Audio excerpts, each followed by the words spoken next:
Why are you killing my brother? In response to the shocking statement from my 4-year-old daughter, my sister-in-law, who had come to visit, grimaced. It had been a week since our 6-year-old son went missing after school. Despite our desperate search efforts, he remained unfound, and there were no eyewitness accounts. The police investigation was also proving difficult. However, our daughter, who possessed a mysterious ability to uncover other people's secrets, was now glaring at my sister-in-law. What on earth is going on? I asked, dumbfounded. But the next moment, my sister-in-law uttered words that were beyond belief. I am Olivia Brown. I'm a 35-year-old homemaker. My husband, Michael, who is 1 year older, and I led peaceful days together.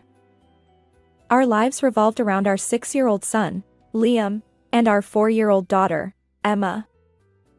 There were times when Liam's mischievous behavior was hard to handle, or when Emma wouldn't stop crying, but even so, meeting these two brought me immense happiness.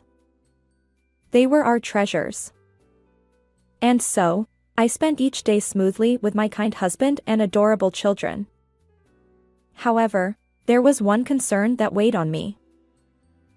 One morning, just after seeing off my family and catching my breath, our home's intercom blared loudly. I'm here again today. My sister-in-law exclaimed. I hurriedly opened the door, only to find my sister-in-law, heavily made up and dressed in flashy clothes, shouting. And this house looks dirty again. She added. I was planning to clean up. I replied. Always with the excuses. She retorted. Come on, you have a guest. Serve some tea. She lounged on the sofa, remote control in hand, and started watching TV as if she owned the place. Internally, I let out a sigh. My constant source of frustration was my 45-year-old sister-in-law, Lisa. She lives alone nearby and seems to have taken a dislike to me. She frequently visits our home, complaining and poking around before leaving. Lisa once remarked. Olivia, you look older again. Despite the 10-year age difference, I appear younger, don't I?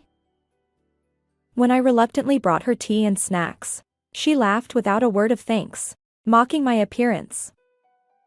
She often taunted me, confident in her own looks. Admittedly, I don't bother with makeup like Lisa does, nor do I have much interest in fashion. Still, being consistently looked down upon didn't sit well with me.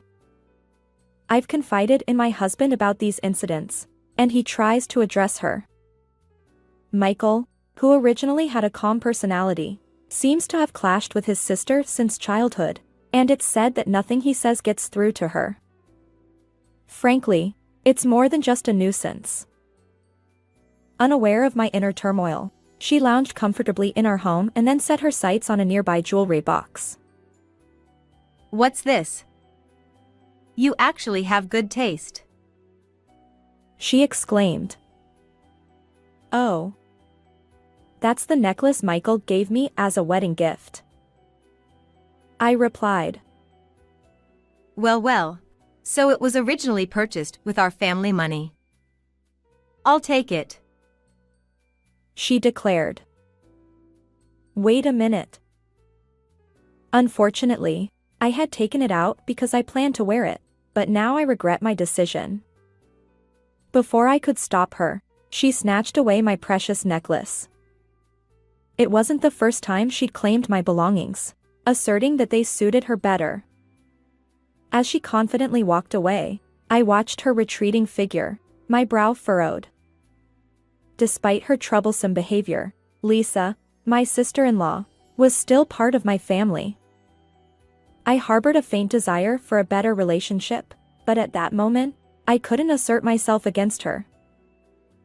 However, on one particular day, due to Lisa's actions, a surprising revelation unfolded in our home. It happened when Emma returned from kindergarten as usual.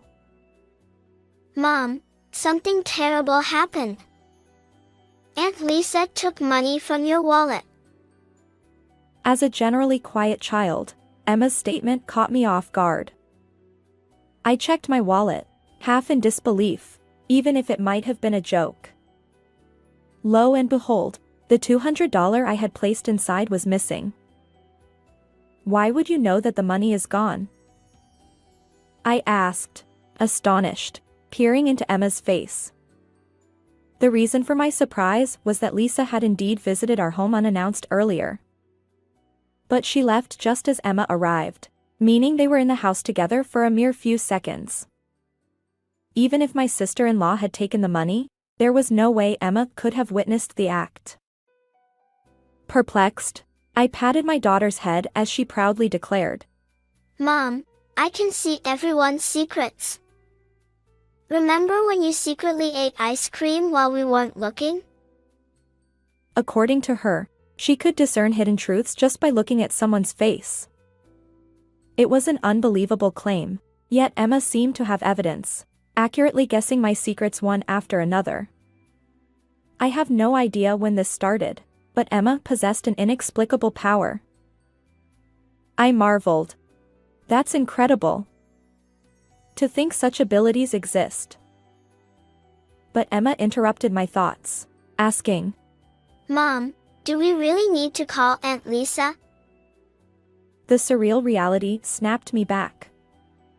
While Emma's testimony might not be reliable evidence, the only person who visited our home that day was Lisa. She was the only one who could have taken money from my wallet.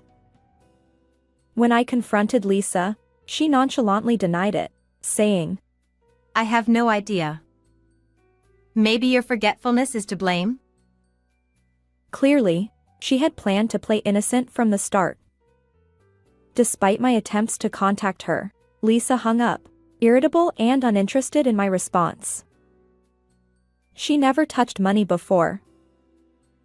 I sighed. She has to return what she stole.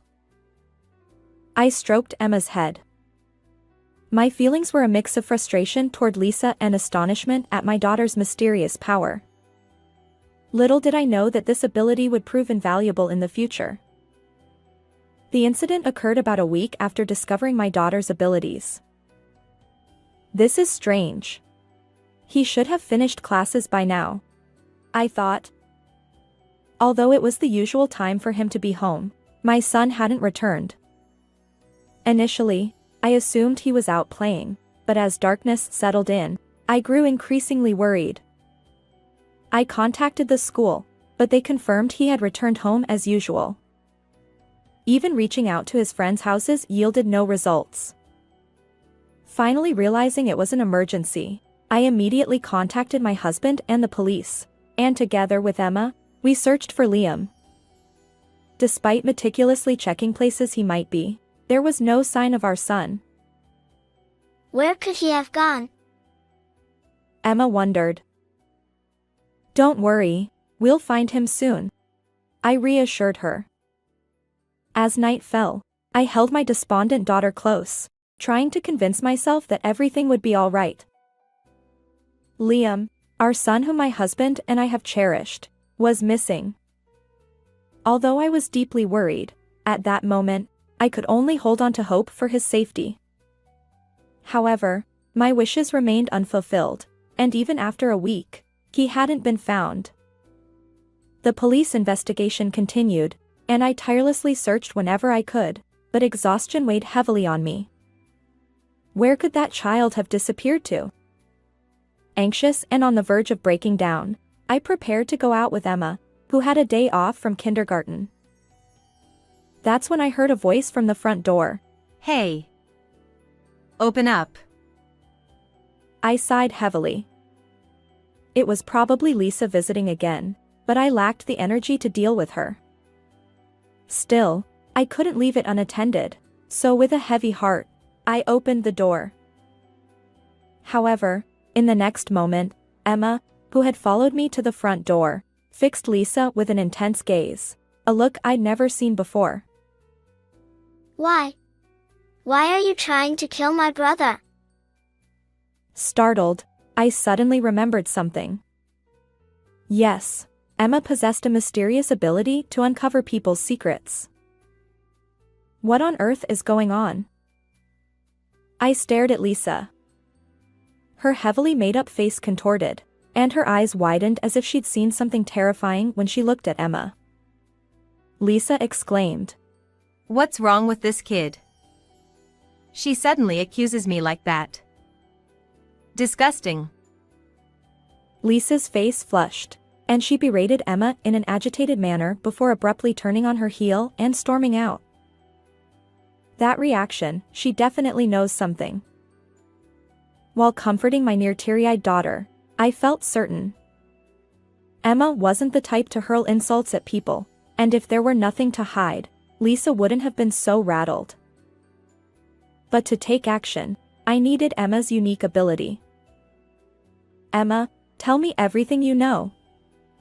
Let's go rescue Liam. With determination, I spoke, and Emma nodded resolutely. As it turned out, Liam was at Lisa's house. Without hesitation, I took Emma with me and headed there. Afterward, it seemed my sister-in-law had gone out somewhere, and luckily, there was no car. Following Emma's advice, I found the spare key hidden in the mailbox, successfully infiltrating the house.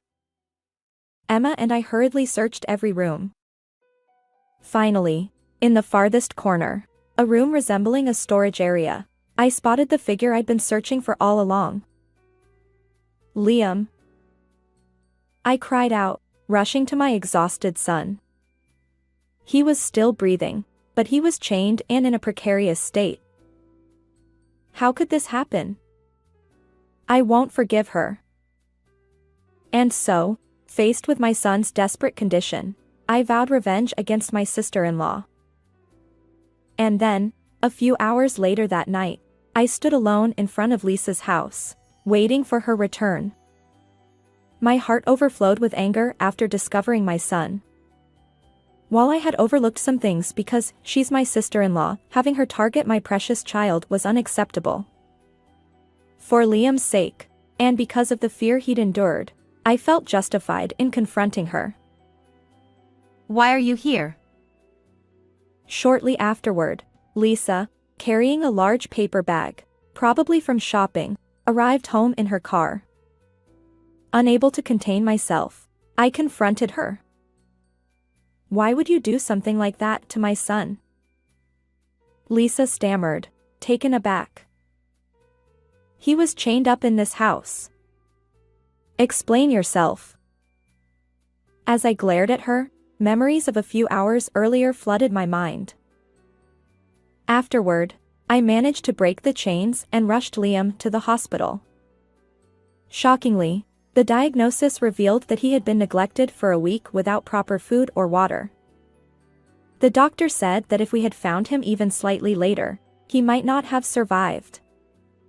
Without Emma exposing Lisa's secret, I would never have seen my son again.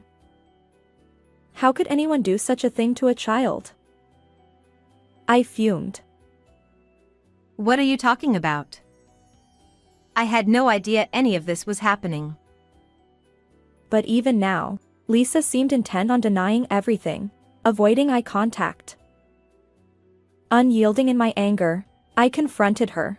You had motives, didn't you?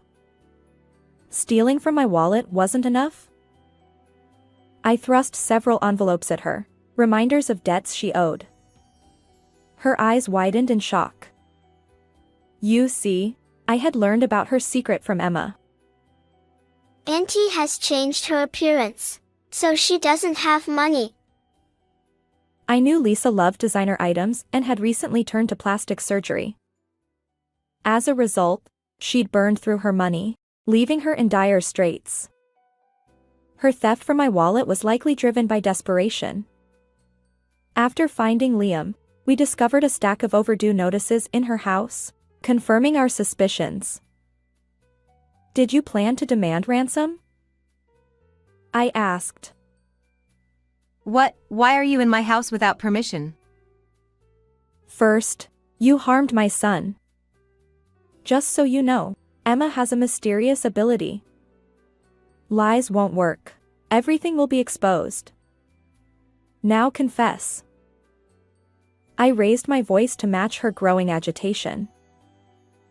Suddenly, Lisa clenched her lips and fell silent. Whether she believed in Emma's power or not, perhaps the shocking words, "Why are you killing my brother?" echoed in her mind. You. It's all your fault. You took everything from me, even my money. After a few seconds of silence, she finally spilled the truth. According to her, drowning in debt and unable to pay rent, Lisa first sought help from my parents-in-law. But knowing her spending habits, they turned her away, saying they had no money to spare. But they bought clothes and toys for your kids. Lisa protested. Those are completely different matters. I retorted. Enough. It's because of that child that I can't lend you money. Lisa's words left me speechless. Unbelievably, she blamed her inability to borrow money on my son and daughter. She'd pushed her lack of credibility onto them. So, I thought if I got rid of your children, they'd lend me money. Lisa's face reddened as she shouted. I trembled with anger, facing her defiant outburst. It appears that Lisa had intended to harm our son after the search efforts had dwindled. Perhaps, if things went well with Liam, she planned to target our daughter as well. The fact that she was willing to jeopardize our precious children's lives for her own appearance enhancement was unforgivable. You're despicable. Always thinking about yourself. That kind of mindset is why no one will help you. I shouted in anger, but it seemed Lisa hadn't given up on escaping. Despicable? Well, while I'm at it, I might as well silence you here too. In the next moment, Lisa glared at me and lunged forward. However, I hadn't come here without a plan. Instinctively bracing myself, I heard a stern voice from my pocket. Don't move. What? Who? Startled by the sudden voice, Lisa froze, her eyes wide. While observing her, I discreetly pulled out my smartphone from my pocket. I'm on the phone with my husband. Plus, I've been recording everything since earlier, so your attempts to silence me are futile. In truth, at Michael's request, I'd been on the phone with him even before coming here. Realizing that there wouldn't be any concrete evidence left after rescuing our son before involving the police, I reluctantly decided to gather decisive proof by guiding her through this conversation and recording it all. It seems my plan had worked brilliantly. No. No, no. You won't tell the police, will you? Huh? I'll apologize. Look, your son is safe now. Can't we just let this go? As Lisa clung to me, her face pale, I sighed heavily. Even after everything, she still didn't grasp the gravity of her actions. How self-centered could she be? It's obvious we're reporting this. Besides, as soon as you confessed, Michael contacted the police. They should be arriving soon. Brushing her off, I explained, and Lisa's face turned even paler as she realized she had no escape. Please. Forgive me. I don't want to go to the police. Her makeup smeared from crying, she finally sank to her knees. But as sirens approached, she remained defeated, and the police took her away. In the end, Lisa was arrested after being taken to the police station. Her severe sentence reflected the gravity of her actions, and she wouldn't be out of prison for a while. While relieved, I couldn't simply forgive her. Through a lawyer, we're also seeking $30,000 in compensation. My husband and parents-in-law have cut ties with her completely, so even if she's released, Lisa faces a debt-ridden future. Meanwhile, our family moved to a quieter town, cherishing happier days than ever before. For the sake of our beloved children, my husband and I will continue to protect this peaceful life. How did you find this story? Don't forget to subscribe to our channel. Until next time.